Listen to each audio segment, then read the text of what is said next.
আসসালামু আলাইকুম। এইমাত্র পাওয়া সংবাদে আপনাদের জানাই স্বাগতম। শুরুতেই থাকছে সংবাদ শিরোনাম। শুরুতেই জানিয়ে দিব, নির্বাচন হলেও যাচ্ছেন না ইউনূস, ফাঁস গোপন ষড়যন্ত্র। জানাবো প্রাথমিক ফলে এগিয়ে 11 দলীয় ঐক্য, বললেন জামায়াতে আমির। থাকছে বিস্তারিত। জানাবো বিএনপির সাথে সংঘর্ষে জামায়াত ও ইসলামী আন্দোলনের 29 কর্মী আহত। সর্বশেষ জানাবো বিএনপি জামায়াত হাড্ডাহাড্ডি, 151 আসনের লড়াই তুঙ্গে। থাকছে বিস্তারিত। প্রিয় দর্শক, এতক্ষণ শুনছিলেন সংবাদ শিরোনাম, এবারে থাকছে বিস্তারিত সংবাদ। তার আগে অনুরোধ থাকবে, ভিডিওটি ভালো লাগলে এবং সর্বশেষ আপডেট সংবাদ পেতে চ্যানেলটি সাবস্ক্রাইব করে পাশেই থাকবেন। ধন্যবাদ।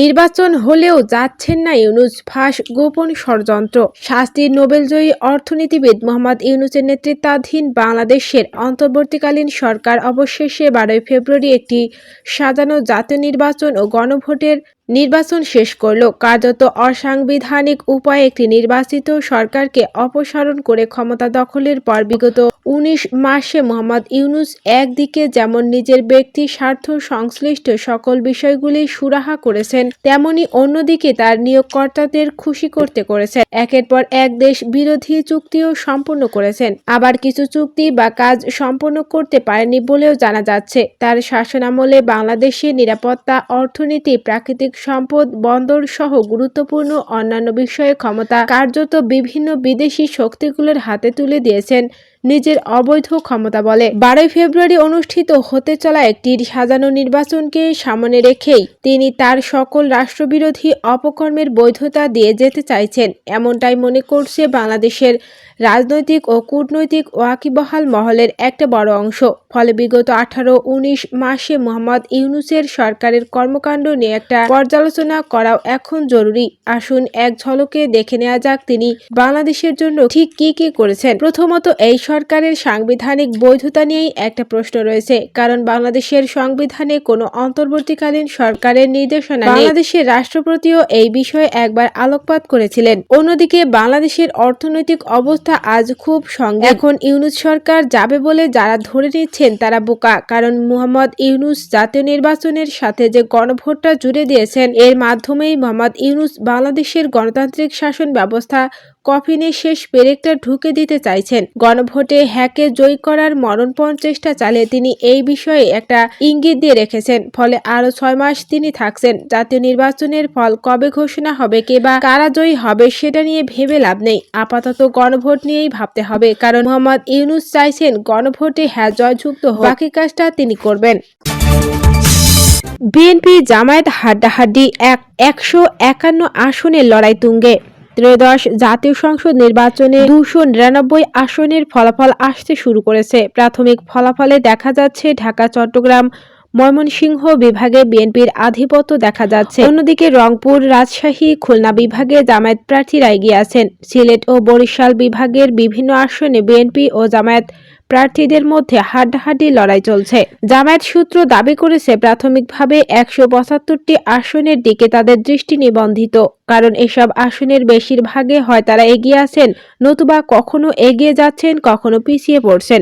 অন্যদিকে বিএনপি সূত্রের দাবি 180 আসনে তাদের প্রাধান্য। জামায়াত প্রার্থীদের সঙ্গে দেশের বিভিন্ন আসনে তাদের প্রার্থীদের তীব্র প্রতিদ্বন্দ্বিতা চলছে। তবে প্রাথমিকভাবে সংখ্যায় বিএনপি প্রার্থীরাই এগিয়ে আছে। কয়েকটি আসনের প্রাথমিক ফলাফলে দেখা গেছে কুমিল্লা 4 আসনে এনসিপির হাসনাত আব্দুল্লাহ প্রায় 1.5 লাখ ভোটের ব্যবধানে জয়ী হয়েছেন। ঢাকা 17 ও বগুড়া 6 আসনে বিএনপির চেয়ারম্যান তারেক রহমান এগিয়ে রয়েছেন। জামায়াতে আমির ডক্টর শফিকুর রহমান ঢাকা 15 আসনে এগিয়ে আছেন। বিএনপি মহাসচিব মির্জা ফখরুল ইসলাম আলমগীর ঠাকুরগাঁও 1 আসনে এগিয়ে আছেন। 114টি কেন্দ্রের মধ্যে 10টি কেন্দ্রের ফল অনুযায়ী প্রার্থী পেয়েছেন 10,828টি ভোট। তার নিকটতম প্রতিদ্বন্দ্বী জামায়াতের মোহাম্মদ নজরুল ইসলাম পেয়েছেন 3,864টি ভোট। ঢাকা 13 আসনে জামায়াত জোটের মামুনুল হক ও বিএনপির ববি হাজ্জাজের মধ্যে তীব্র প্রতিদ্বন্দ্বিতা চলছে। 138টি কেন্দ্রের দুটির ফল অনুযায়ী ববি হাজ্জাজ পেয়েছেন 715 ভোট, মামুনুল হক পেয়েছেন 844টি ভোট। এছাড়া ঢাকা 8 আসনে বিএনপির মির্জা আব্বাসের সঙ্গে জামায়াত জোটের নাসিরুদ্দিন পাটোয়ারির তীব্র প্রতিদ্বন্দ্বিতা চলছে। সিলেট 2 আসনে বিএনপি নেতা ইলিয়াস আলীর স্ত্রী তাহসিনা রুশদীর লুনা বিপুল ভোটে এগিয়ে আছেন। ঢাকা 14 আসনে এগিয়ে আছেন জামায়াতের ব্যারিস্টার আরমান। এদিকে বিএনপির সাথে সংঘর্ষে জামায়াত ও ইসলামী আন্দোলনের 29 নেতাকর্মী আহত। ভোলা 4 চরফ্যাশন ও মনপুরা আসনে চরফ্যাশনের বিভিন্ন ইউনিয়নের ভোট দেওয়াকে কেন্দ্র করে বিএনপি নেতাকর্মীদের মধ্যে সংঘর্ষে জামায়াত ও ইসলামী আন্দোলনের 29 কর্মী আহত হয়েছেন। আহতরা চরফ্যাশন সরকারি হাসপাতাল সহ বিভিন্ন হাসপাতালে চিকিৎসা নিয়েছেন।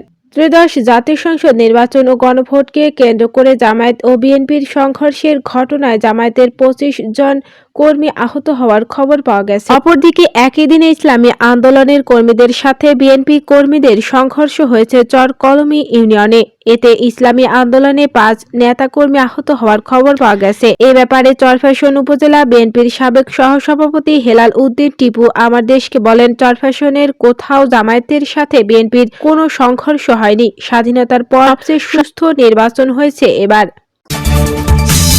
বিএনপি জামায়াত হাড্ডাহাড্ডি 151 আসনের লড়াই তুঙ্গে। ত্রয়োদশ জাতীয় সংসদ নির্বাচনে 299 আসনের ফলাফল আসতে শুরু করেছে। প্রাথমিক ফলাফলে দেখা যাচ্ছে ঢাকা, চট্টগ্রাম, ময়মনসিংহ বিভাগে বিএনপির আধিপত্য দেখা যাচ্ছে। অন্যদিকে রংপুর, রাজশাহী, খুলনা বিভাগে জামায়াত প্রার্থীরা এগিয়ে আছেন। সিলেট ও বরিশাল বিভাগের বিভিন্ন আসনে বিএনপি ও জামায়াত প্রার্থীদের মধ্যে হাড্ডাহাড্ডি লড়াই চলছে। জামায়াত সূত্র দাবি করেছে প্রাথমিকভাবে 175টি আসনের দিকে তাদের দৃষ্টি নিবন্ধিত, কারণ এসব আসনের বেশিরভাগে হয় তারা এগিয়ে আছেন, নতুবা কখনো এগিয়ে যাচ্ছেন, কখনো পিছিয়ে পড়ছেন। অন্যদিকে বিএনপি সূত্রের দাবি 180 আসনে তাদের প্রাধান্য। জামায়াত প্রার্থীদের সঙ্গে দেশের বিভিন্ন আসনে তাদের প্রার্থীদের তীব্র প্রতিদ্বন্দ্বিতা চলছে। তবে প্রাথমিকভাবে সংখ্যায় বিএনপি প্রার্থীরাই এগিয়ে আছে। কয়েকটি আসনের প্রাথমিক ফলাফলে দেখা গেছে কুমিল্লা 4 আসনে এনসিপির হাসনাত আব্দুল্লাহ প্রায় 1.5 লাখ ভোটের ব্যবধানে জয়ী হয়েছেন। ঢাকা 17 ও বগুড়া 6